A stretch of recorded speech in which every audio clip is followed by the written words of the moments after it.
I've been offered something different. It's been sat for a little while, and we all know, everybody out there, or a lot of people like a Volkswagen Transporter, a 63 plate black Highline Kombi. It's got the Sportline kit on it, so it's got Sportline wheels on it as well, gloss black. You know, it looks a bit of kit. It's done 90,000 miles on a 63 plates. I don't really know what to do with it because it's too old for us and it's done too many miles to retail from here at One Automotive. The only issue I've got with it, I'll let you have a look.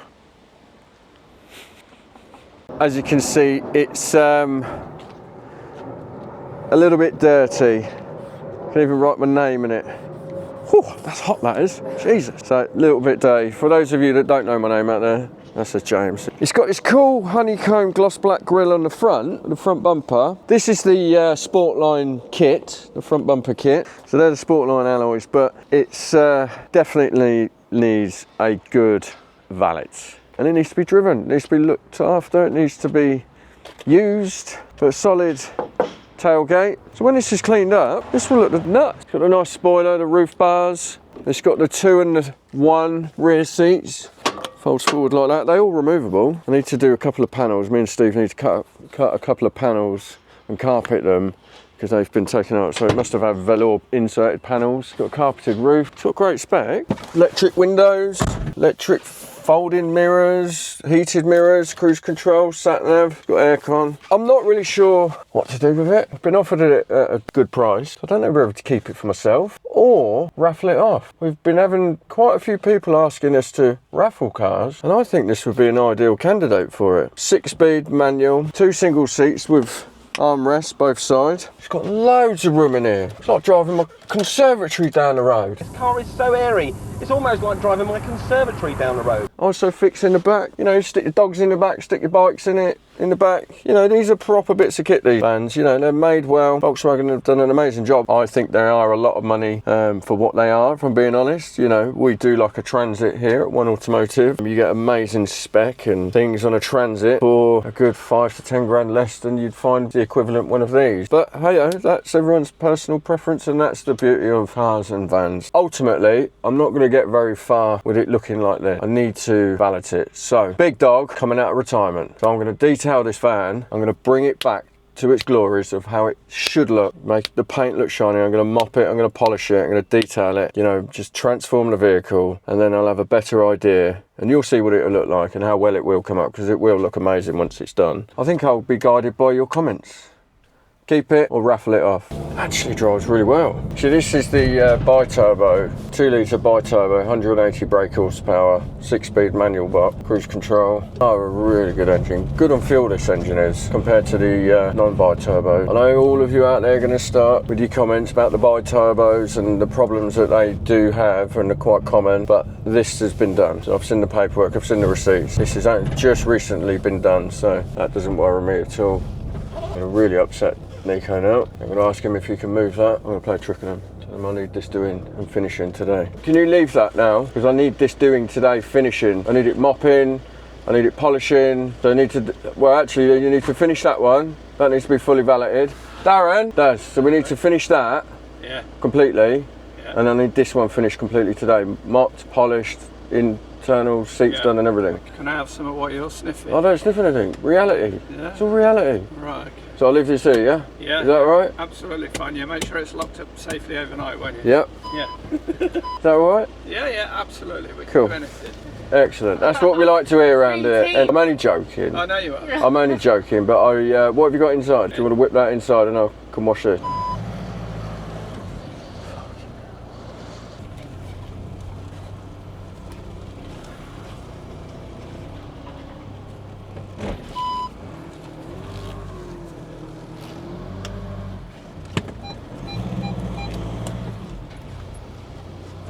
Oh look, got rid of my name now.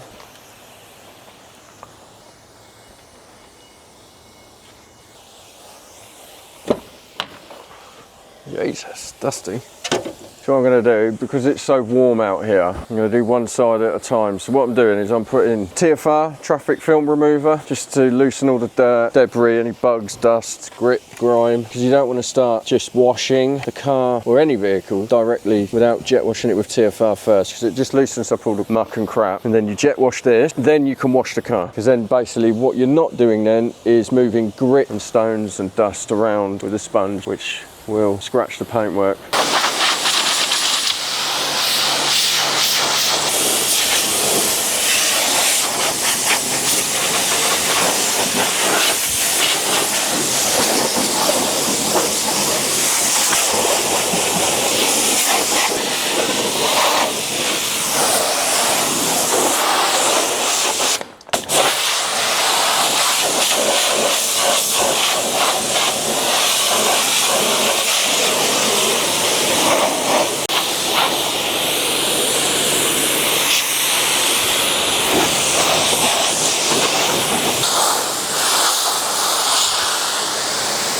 So just TFR all the back. Now I've done that side and the roof. You start from the bottom, work your way up, and then you're covering the whole panel. Otherwise, some TFRs can be really corrosive. We use Auto Glim, which doesn't have any corrosive properties in it. Start from the bottom, work your way up, and then you won't get drip marks. Because if you get drip runs or drip lines, and depending what TFR you use, it will mark the paint. And then you'll have to polish it out or machine polish it. I would have been here for weeks trying to wash this without TFR.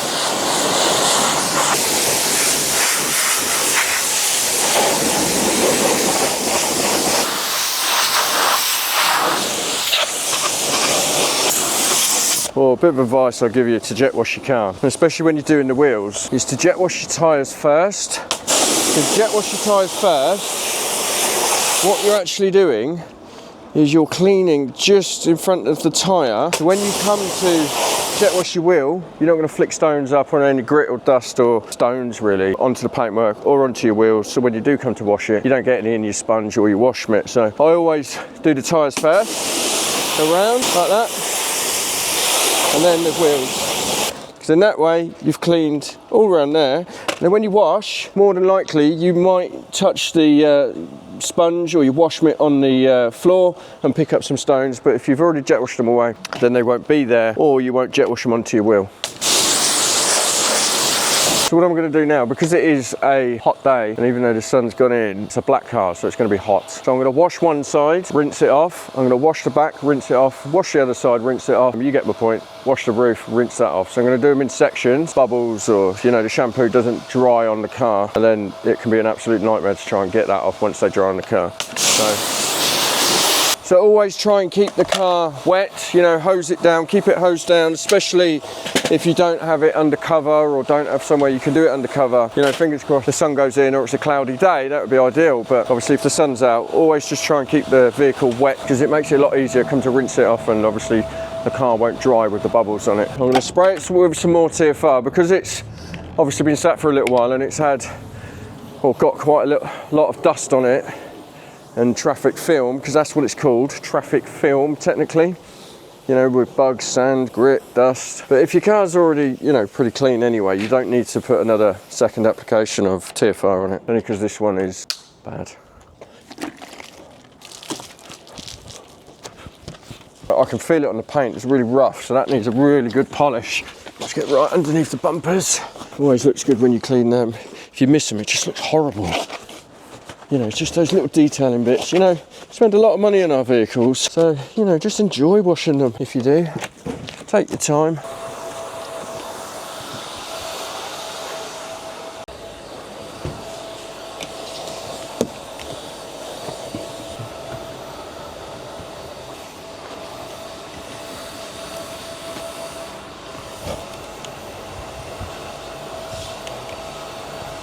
You can already see the bubbles starting to dry in the sun, so I want to get them off before they actually dry. I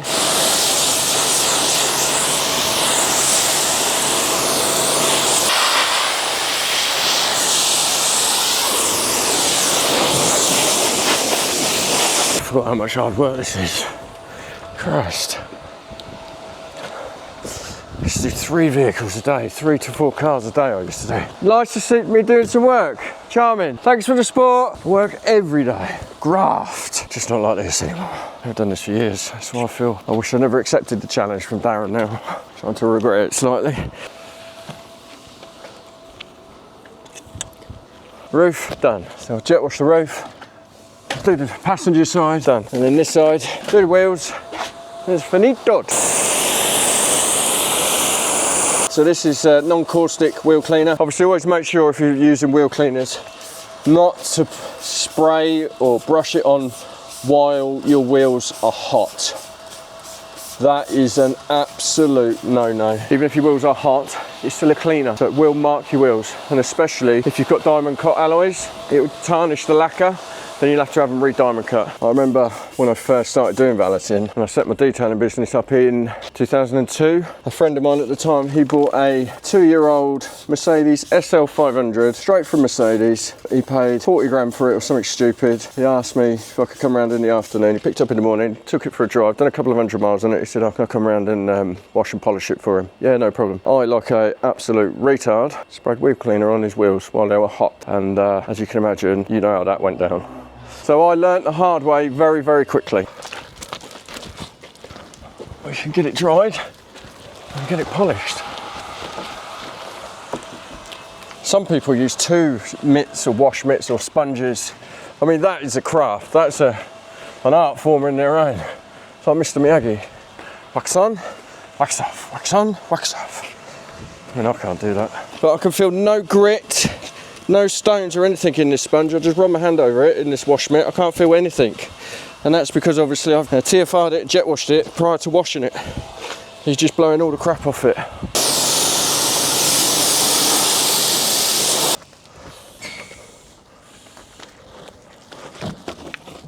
So I'm starting from top to bottom, and that way it rinses the grit. If there is any leftover grit and stones, it will rinse down onto the floor instead of jet washing them up. And when I come to dry it, I don't get any extra stones or grit in the chamois.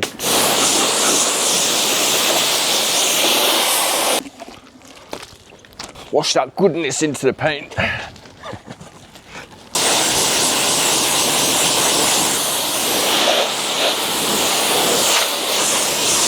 Always the saying is, if you wash the car properly and you hoover it properly, everything else is so much easier when you come to dry it, when you come to polish it, when you come to clean the interior plastics, clean the windows. You know, everything is so much easier if you just wash it and hoover it properly.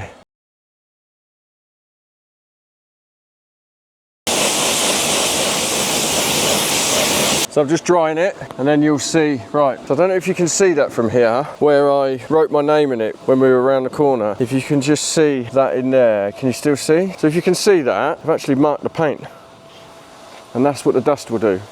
I need to machine polish it anyway, so that doesn't faze me, because I know it will come out and come up nice and shiny. Then what we'll do, we'll put it in the sun, and then I'll talk you around. I can show you I'll show you a panel when I polish it, or I'll do half the bonnet, and what the difference will be from just doing that half bonnet from machine polishing it. And that will be part 1 of a 2-stage process. So we'll machine polish it, and then I will hand polish it with super resin. So it'll have 2 stages. And these are a hybrid chamois. So you may think it looks like a microfiber cloth. It's not. It's basically microfiber and normal synthetic chamois. So that's the 2 materials that are in this. And they're wicked. They hold a lot of water, don't leave very many watermarks or any lines, and they're so smooth to go over the paint. They're quick. Ultimately, that's what you want, you know, valeting or cleaning. It's just use the chemicals properly, but also your cloths and your chemicals to make your life easier and quicker. Because that'd be funny. As much as we all do love our cars, we still don't want to spend our days off just washing cars. What I'm going to do, just doing this boot and the tailgate, and then I'll put it in the sun, and I'll get the machine polisher, and we'll do half a bonnet and show you the difference.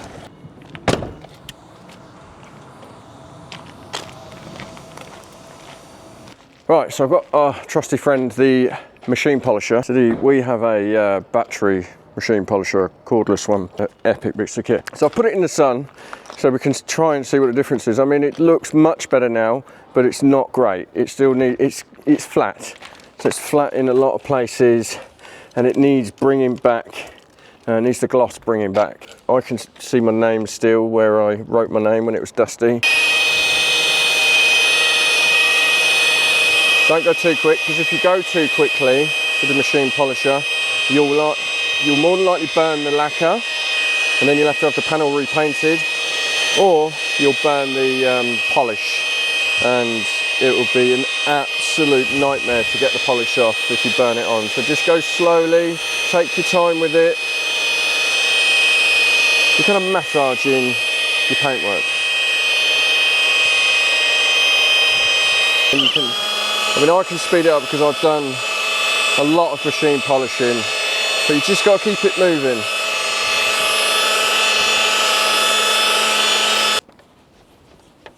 Now I can see my face in it. I don't know if you can see that difference. Stood back. You can see where it's dull there and shiny there. Let's try this. By the door handle, just here. So we'll try that.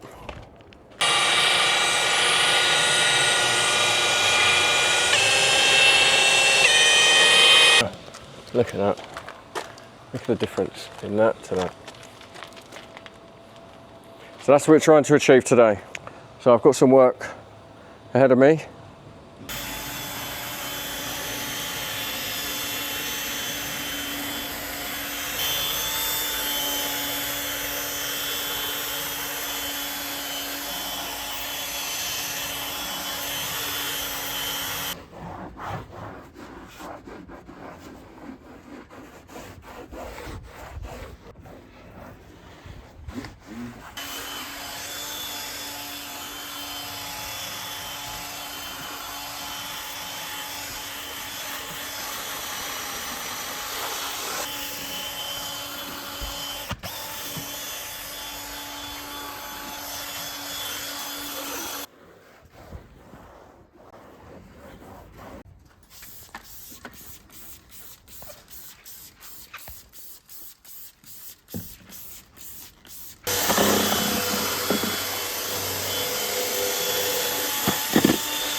So you've just seen myself and Darren. I washed it, I machine polished it, as you've seen in the time-lapse video, which I think it has come out spectacularly.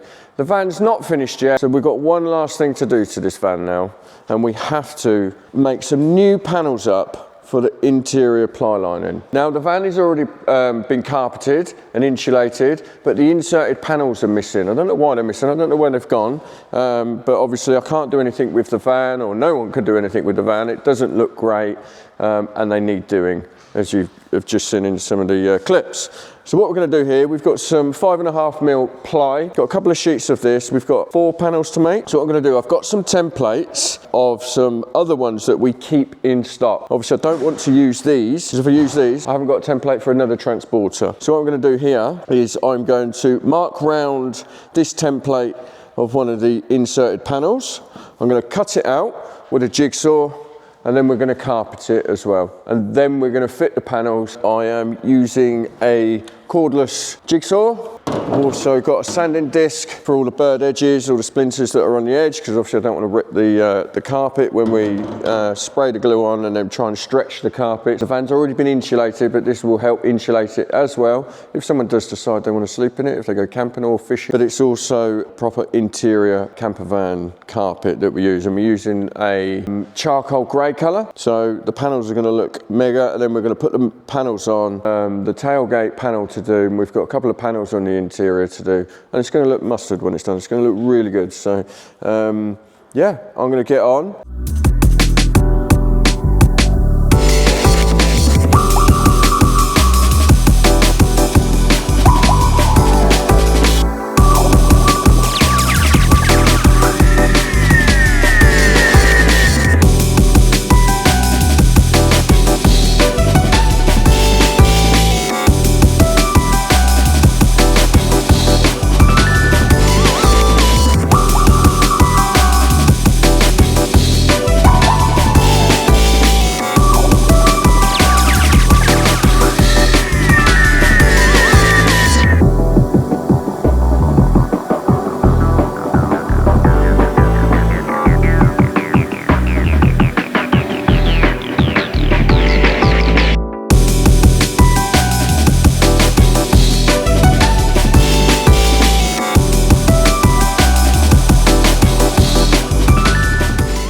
Right then, so that's all the panels cut now. So I've actually done 1, 2, 3, 4, 5 panels. I thought there was only 3 or 4, but anyway, I've had to do 5 panels now. So what we're going to do now, this is the carpet that we're actually going to cover the panels in. So this is a charcoal grey camper van carpet. So it's got an insulation or insulating properties to it, so it just you know, try and keep it, or keep the warmth in.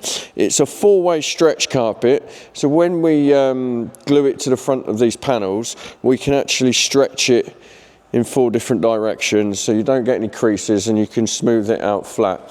So we're going to spray some contact adhesive on the panels. We're going to lay this out on the floor just to get our shapes and to cut the right size that we need and make sure we've got enough. We're going to glue the carpet to each panel, let them dry, and then we're going to fit the panels.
finally is finished. And boy, that took some hard work, to be honest. Darren did help me on the inside of the van, and I must say it's come out spectacular. It looks stunning. The wheels have come up beautifully, lovely in gloss black. Paintwork's got a real gloss depth to it now. I'm really pleased, and it's took some graft, and I'm knackered. And I'm glad I did get Darren to help me valet the inside, because the floor on the van, the rubber floor, wasn't the best either. So he took some scrubbing to get that up. But yeah, so very pleased with the van. Got one little finishing touch. I even bought a little cup holder with the Volkswagen sign in it. T5 with VW written in it. 2 cup holders. So that just goes in that little cup holder. Cool, isn't it? And another little Brucey bonus that I didn't realise it had. It's got a TV, you know, and the kids watch a bit of TV when they're driving along. So yeah. So I'll just show you the back where we've carpeted all the side panels, the side loading door, carpeted this panel and that one. So it's brand new carpeted. It was already insulated. All the framework and the metal work was already done. The roof has already been done in a light grey. We've also done the tailgate panel as well. I'm quite pleased with it. I've done a few of these in the past. Not many. Steve, our resident mechanic, is our conversion specialist. So he was telling me a few little tricks and tips to do. You probably saw him in the video in the time lapse when I was doing it. You probably saw Steve coming over, showing me a few tips. He's like, why did you do it like that? I went, well, that's the way I thought you do it. Well, you've just taken twice as long as it should have. And I was like, oh, can you come and help me, please? So at least I know now, so he's taught me. So I hope you've learnt something from this video and what can be done. I'm going to drive it for a little while. So, you know, stick Archie's bike in the back of it. He's got a little electric quad, so we'll stick that in the back of it. Now we can't ride his quad on the field behind us because somebody's decided to ring the old bill on him. He's 7 years old and we had the police at the door saying he can't ride his quad on the field. I've got a van, so now I can take it somewhere. Now I can take him to a track. Anyway, we work through problems and matters. But yeah, it looks amazing. The wheels look nice and shiny. Paint's got a lovely gloss to it. Sportline kit on it, so I will be selling it in the trade in a few weeks, probably, or a month or two. So it will be available if somebody is interested in it. But like I said, I'm not going to be retailing it from One Automotive. It will be a personal sale from myself. But I'm going to be driving it for a little while, just enjoy it, and then let somebody else enjoy the van and have some fun with it. Thanks for watching, guys.